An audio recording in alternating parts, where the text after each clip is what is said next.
அலைக்கும் வரமத்துல்லாஹி வ பரக்காத்துஹு. ஒரு முஃமின் இன்னொரு முஃமினை சந்திக்க சலாம் கூறினார். ஒரு மரத்தில் இந்த இலைகள் எழுதுவது போல் அவங்கள் பாவங்கள் உதித்துவிடும். அஸ்ஸலாமு கல்வல் கலாம். நபி ஸல்லல்லாஹு அலைஹி வஸல்லம் கூறினார்கள், பேசும் முன் சலாம் சொல்ல வேண்டும்.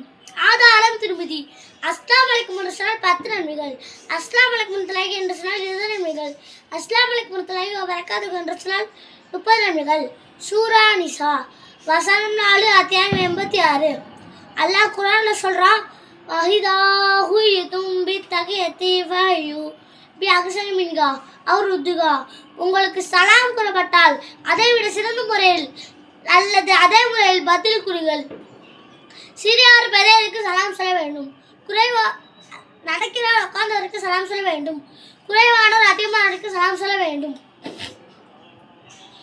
அன்பானவர்களே, நம் நாவில் இருந்து ஒருவர் சலாம் நம் இதயத்தை மகிழ்விக்கலாம், ஒரு பகை மாற்றலாம், நம் வீட்டிற்கு பரக்கத்தை கொண்டு வரலாம். சலாம் என்றால் அமைதி.